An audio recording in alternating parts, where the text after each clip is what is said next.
Fact, you will never enjoy true success until you learn to see the big picture.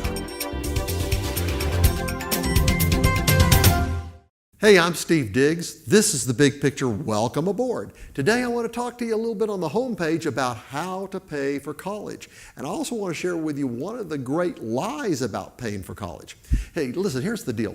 Parents everywhere for the last 30 or 40 years have been told that they have to send their kids to college. I'm going to suggest that maybe we stop letting the inmates run the asylum, and maybe we start running our own families the way we feel like is best. You see, colleges are in the business of selling semester hours. A college might be the very best thing for your children. On the other hand, it may not be. Maybe a trade school, something else. But if you do determine to get serious about paying for college, a couple of things to know. Number one, as all of us probably know, college costs have gone way up. In the last 30 years, college costs, one study suggests, have gone up 3 times. At the rate things are going today, college expenses are doubling about every 10 to 12 years. They tell us that if we hatch a child today, if we have a child today, to raise that child up to age 18, it's going to cost most of $250,000. And then if you want to give that kiddo a college education, you might look at another $150,000 to $250,000 or more. This is getting more and more expensive going forward. You see, if you hatch a kid, many of us believe that then we owe them a college education. And I'm telling you, that ain't true. Listen, like I said a moment ago, it is high time that we stop letting other folks tell us how to do our family life. I would suggest that in many cases, it is far, far better to let your young person pay for some of the college costs themselves. And this applies, by the way, even if you happen to be a wealthy person. If you have all the money in the world, don't have any trouble paying for your kids to go to college, you might give it a second thought before you do. Why is that? It's because frequently the kids who go to college and the whole ticket is paid for them, these are the kids that get in the most trouble, they make the worst grades, and they appreciate it the least. Possibly what you need to do is to at least get your kiddo to partner with you and pay some of the cost. Now, on the other hand, you're saying, well, Steve, that's all fine and good, but I don't have 2 nickels to rub together. I've got a 16, 17, 18-year-old that wants to go to college. What about me? What do I do? Well, listen, there are still great options out there. Think about these work-study programs. They're all around. These are deals where if a kid will go to college and study a particular area and commit to working for a particular organization for some years after they get out of school, frequently that organization will pay part or all of that education. By the way, here's a hint. Think about the United States military. That's worked well for some people. Also, remember that there's no law that says a kid has to get a diploma in June from the high school and then naturally start to the university in the fall. Why don't we do this thing a little bit differently?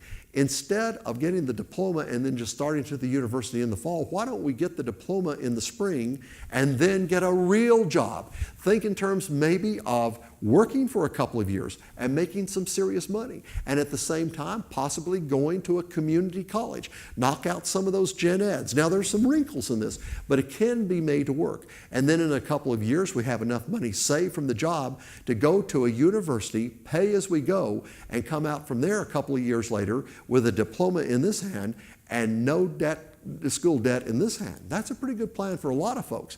And another thought is simply this. Why don't we work while we're in college? Listen, if you get that phone call from one of the kids saying, Mom, Dad, I'm just so busy studying that I don't have time to work, that's probably the kid will tell you a lie about something else. Kids are not that busy. Here, this is the deal that we had with our 4 kids. I don't know if it was perfect, but it worked pretty well. We told our kids very early that we would pay for college tuition, but they needed to pay the other expenses, like for their room and board, their books, and so forth.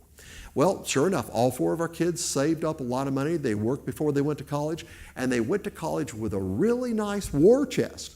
But you know something? It took all 4 of them about 7 minutes in college to realize, hey, this is not going to get the deal done. Maybe we need to go out and get a job. And all 4 of them worked while they were in college. I will never forget about Megan.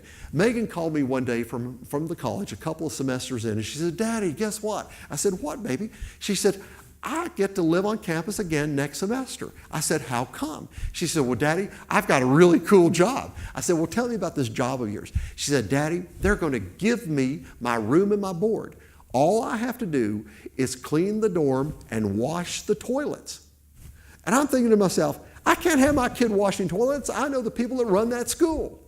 But then it finally began to dawn on me, Steve, what is this pride problem with you? Why do you feel so arrogant about this? And eventually I did run the numbers.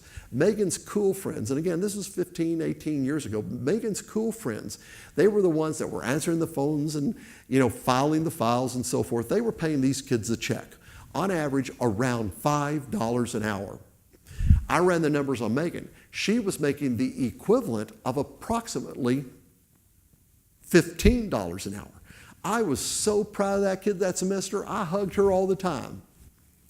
Didn't shake her hands too often, but I hugged her a lot. Listen, here's the deal. Kids can work, kids can get jobs, kids can do all kinds of things.